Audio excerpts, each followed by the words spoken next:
म्हणून मी ज्या अधिकच्या चर्चा ज्या आहेत त्या महापालिका आयुक्तांच्या बरोबर आणि नितेशजी राणे साहेबांच्या बरोबर या पुढच्या 3-4 बैठका घेऊन त्याच्यामध्ये हे प्रश्न सोडवण्याचं राज्य शासनाच्या वतीनं माननीय मंत्री महोदयांनी आम्हाला जे आश्वासित केलेलं आहे त्या आश्वासनाचा आम्ही आदर करतो आणि आमचा जो असणारा हा मोर्चा संजय राजाराम राऊत झालाय होय. त्याला एक कळत नाही की आशिष शेलार साहेबांनी विधान परिषदेमध्ये भाषण केलं पाहिजे, त्याच्याकडे टेप रेकॉर्डर पाठवतो. बाकी सगळे टेप बघण्यापेक्षा हे जरा टेप बघितलं ना तर ज्ञानात भर पडेल. आम्ही पहिला विरोध केलेला भारतीय जनता पक्ष म्हणून आम्ही स्वतः आशिष शेलार साहेबांनी आणि भारतीय जनता पक्षाची आमची भूमिका मांडली की दुबे जे बोलतायत आम्हाला मान्य नाही.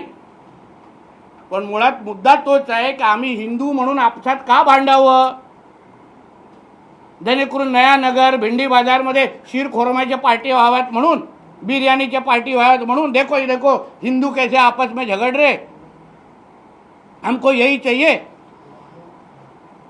आज सामनाचा विषय काढला. सामनाला मोठी मुलाखत आली उद्धव ठाकरेंची संजय राऊतांनी घेतली.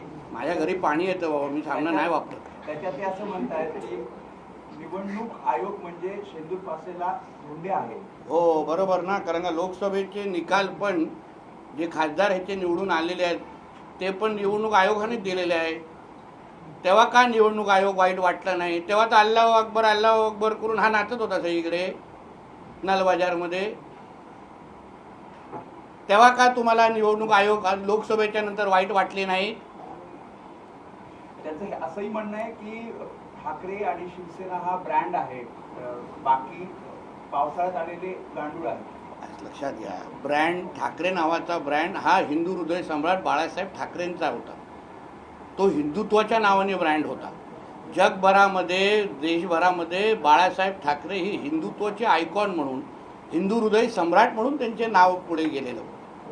तो हिंदुत्वाचा धागा हे लोकांनी सोडला. या जिहाद्यांच्या प्रेमामध्ये हे लोक पडले, या हिरव्या सापांच्या प्रेमात हे लोक पडले आणि आज ते हिंदू ब्रँड संपवण्याच्या नावाने स्पष्टीकरण द्यायला लागतंय ना. मग ही चूक आमची आहे की त्यांची आहे की त्यांनी हिंदुत्व सोडलंय? ठाकरेंनी आवाहन केलंय की ज्या पद्धतीने कोणी मुख्यमंत्र्यांनी सांगितलेलं की पहिली शाळेमध्ये हिंदी सक्तीकरण करून बघा, आत्महत्या करायची असेल तर त्यांनी करावी. माझं म्हणणं आहे की शाळा बंद करण्यापेक्षा मदरसे बंद करून टाका ना, बंद करून टाका मदरसे, कारण त्याच्यामध्ये आतंकवादी घडवण्याशिवाय काहीच होत नाही.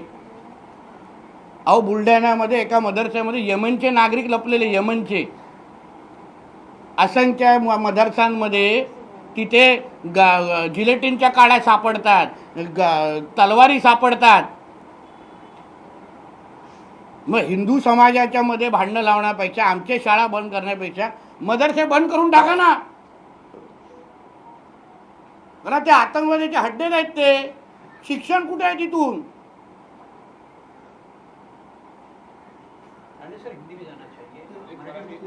हो गया मराठी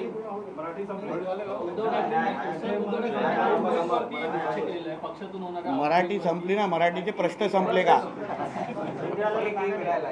उद्धव ठाकरेंनी पक्षातून होणाऱ्या आउटगोईंग वरती पण भाष्य केलेलं आहे. बला गेलेली आहे, तसेच अनेक जे लोक गेले ते बाहेर काय दिवे लावतात ते जनता पाहते. हो बरोबर. शेवटी काय उद्धव ठाकरे आणि आदित्य ठाकरेच राहणार आहे, बाकी सगळे बला निघणार आहेत. स्वतःची चूक कधी ओळखायची. मी माझं कुटुंब, माझी जबाबदारी, तेवढंच. मी आणि पाटणकर तेवढंच. मुंबईला गुजरातच्या ताब्यात घ्यायचे असा कट रचला जातोय केंद्रामधून, असंही भाजपमध्ये. अहो मुंबईला आणि देशाला, महाराष्ट्राला इस्लामीकरणाचा खरा धोका आहे. जिहाद्यांकडून आपल्याला धोका आहे. ज्या जिहाद्यांना आपल्या ह्या देशाला इस्लाम राष्ट्र करायचं ना, त्यांच्याकडून धोका आहे.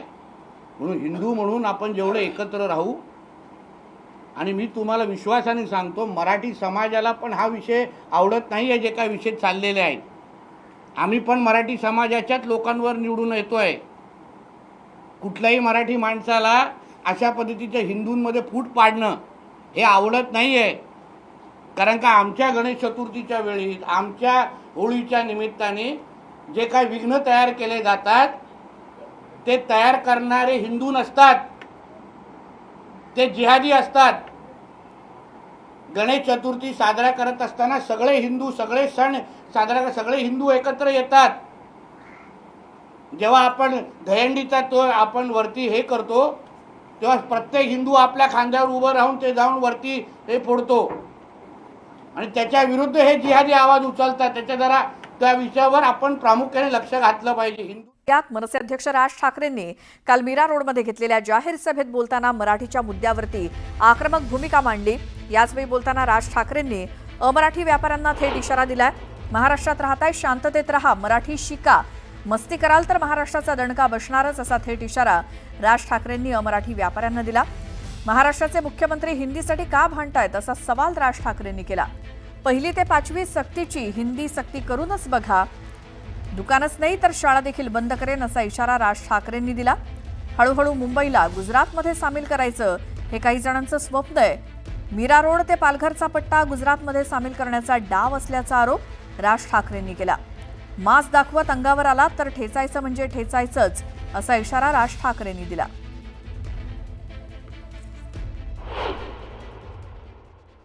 त्या दिवशी इथे जो काही प्रसंग घडला, त्या काय कोणते मिठाईवाल्याचा काहीतरी झाला तो भाग,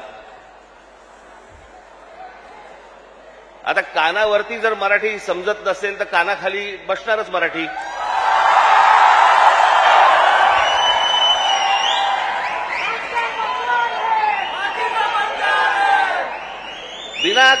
विनाकारण काहीतरी काढत असतात.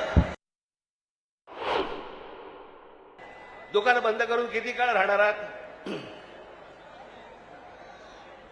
शेवटी आम्ही काहीतरी घेतलं तरच दुकान चालणार ना.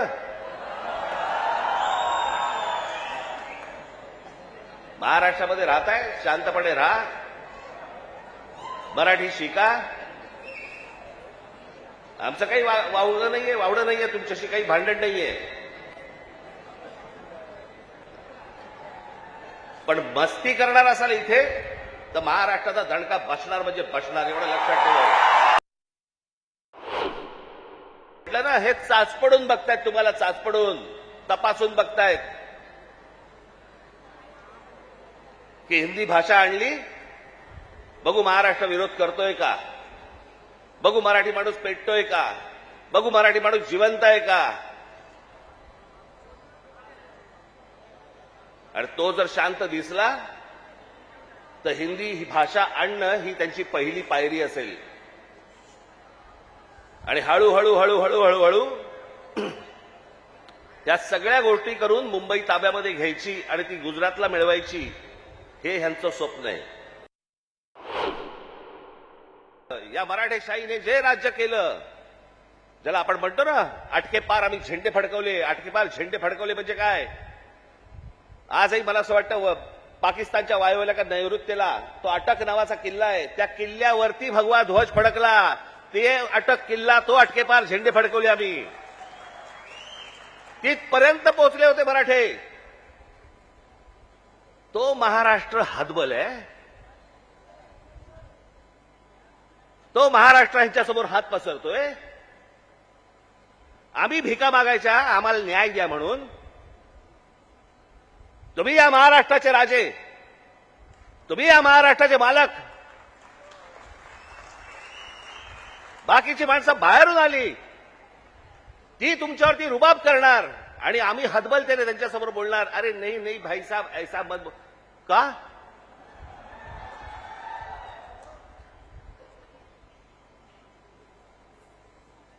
स्वतःहून काही करायची आपल्याला गरज नाहीये, पण जर अशा प्रकारे माज घेऊन जर समजा कोणी अंगावरती आला, ठेचायचा म्हणजे ठेचायचाच. काल आमचे ते मुख्यमंत्री महाराष्ट्र राज्याचे देवेंद्र फडणवीस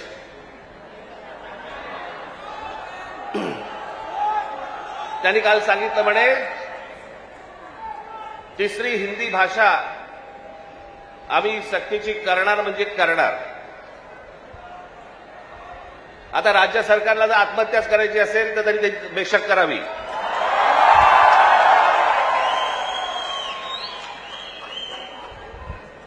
त्या दिवशीच्या मोर्चाच्या फक्त धसक्याने निर्णय मागे घ्यायला लागला होता.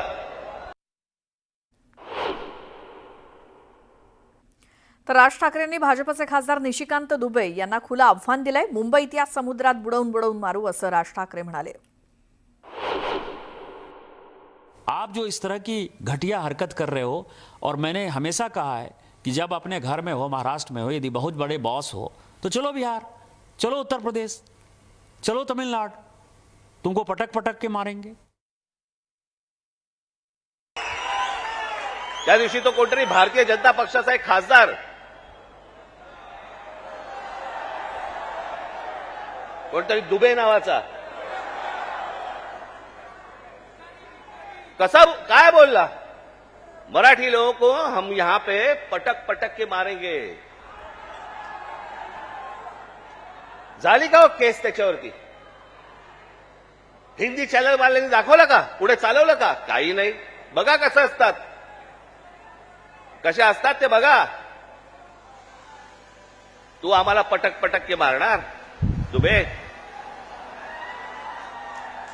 दुबेलाच मी सांगतो, दुबे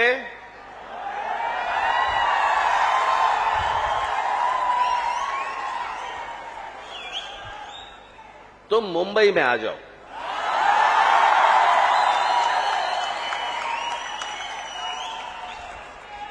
मुंबई के समुंदर में डुबे डुबे कर मारेंगे.